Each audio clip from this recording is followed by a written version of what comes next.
Hey everyone, this is Christian DeBouche, licensed realtor with Real Broker. It is Wednesday, the 3rd of September, just before noon, a little bit before noon. I am headed to a listing presentation appointment in Waimama.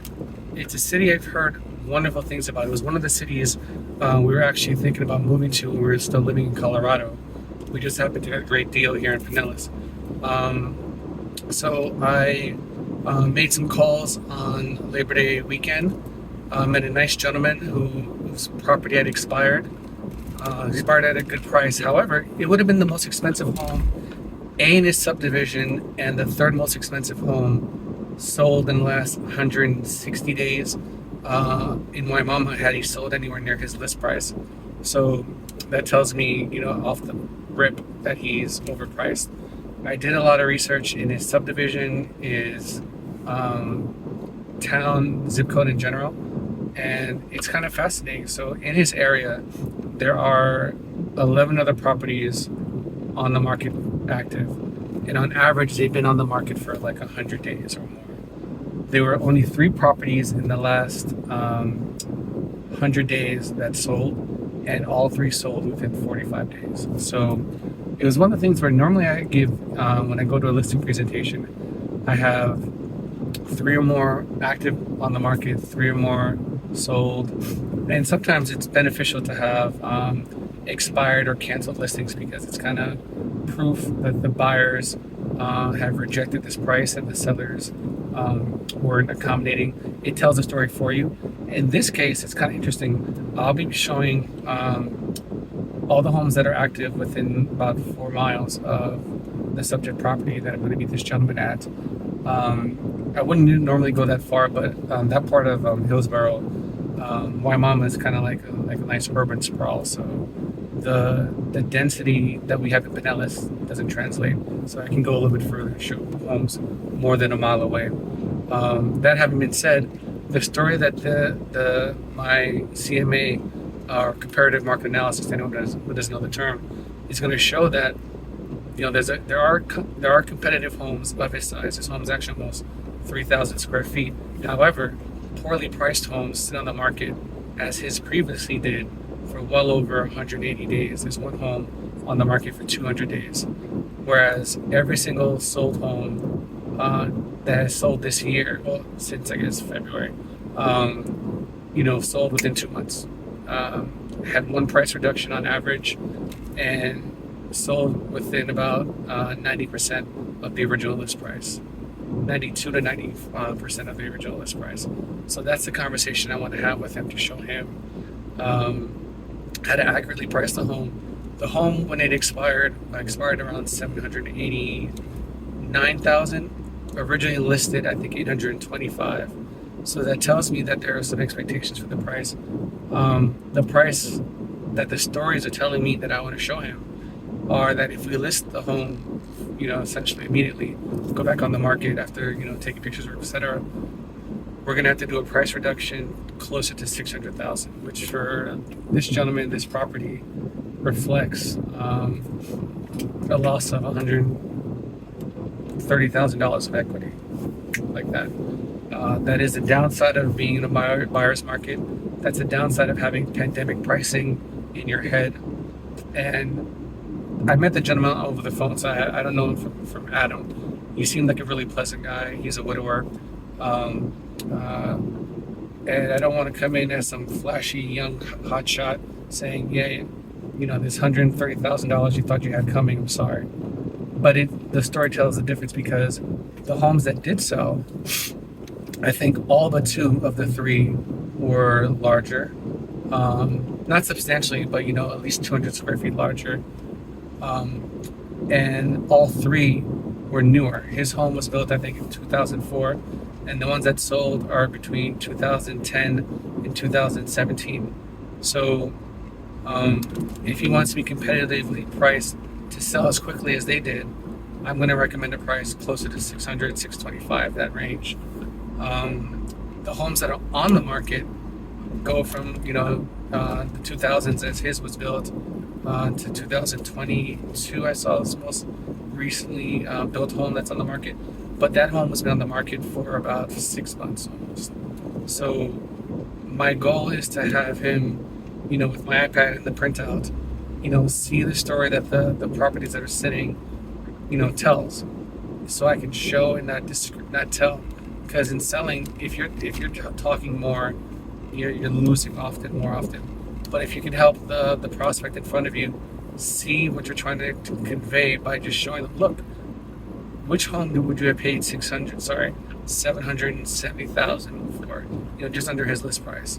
I say, great. This one is 300 square feet larger than yours, a larger pool, a larger lot, and it sold for $100,000 less than yours did, and it was newer. I want that to tell the story. I want the story to be saying like, hey, I think my previous agent and I overpriced our home. That's why it expired. And when it's a buyer's market, the urgency to sell or the urgency to get in front of the crowd is higher. The means to get in front of the crowd, unfortunately, are quite simple. It's price your home correctly for what the market is looking for. It's not necessarily the flashy marketing, and I know I'm getting better at marketing, and there's more marketing that can be done in general. Having said that, buyers are looking at price. They're looking at the interest rates, and they're thinking, what home can I afford? They're really thinking what payment I can afford.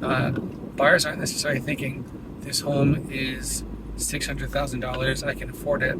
They're thinking this home is going to be a $6,000 mortgage payment with taxes and etc.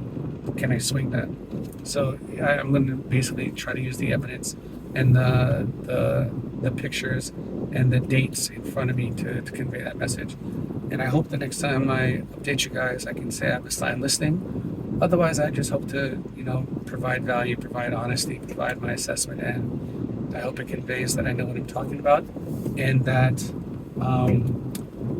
pricing the home where it was originally was the issue.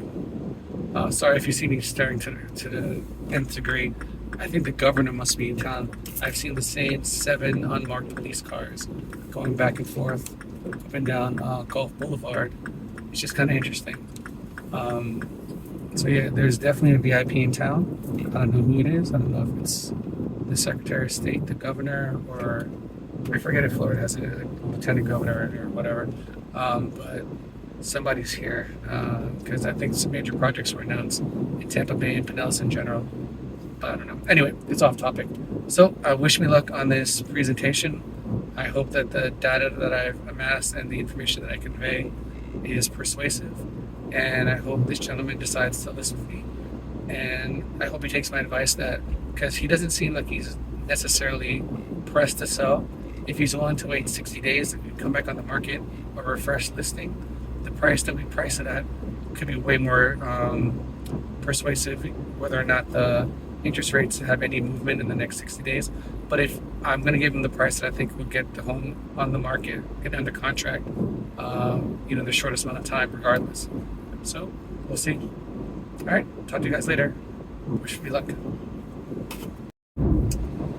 Hey guys, so the presentation ended. We chatted for a little bit.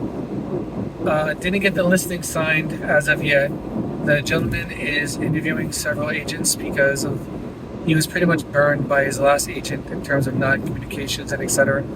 It was a family friend, and he felt that that relationship should have worked out, and it didn't. And he's going to investigate a little bit further. He's interviewing 3 other agents. I was the first of 3, which you always want to be the first. I did my best to seed the ground as to what you need to be looking for, but I also asked specifically outright, what did you like? What did you, what feedback do you have? And he said, Christian, if I wasn't burned, I'd want to sign you right now. We agreed on price. He wanted obviously higher than I wanted, but he was in my range, just the higher end of my range. But he also said that, he liked what I had to say. He liked the fact that we can converse. He threw me some curveballs that I didn't realize were curveballs because I guess I handled them well. And that's all well and good, but I still need to get the listing. So, but he also liked my strategy of waiting 60 days to get back on the market so he can come back as a new listing. He hadn't thought about that before. he had mentioned that that's a really good idea because he's had 6 months on the market, so he knows the price he wants isn't the price he's going to get because he would have gotten it already. And he was also really intrigued that I want to make sure that I'm going to do my best to verify the qualifications of any potential buyer. And lastly, we were talking about logistics in terms of what type of time schedule he needed to do showings because he lives in the property. And he liked what my offers were in terms of respecting his space and time and being present. So yeah, I think I'm going to get this listing. I'm going to follow up with him in a couple of days, and every couple of days, and try to outshine the next person. All right, talk to you later. Wish I had better news, but at least he didn't say no. So thanks so much. Talk to you later.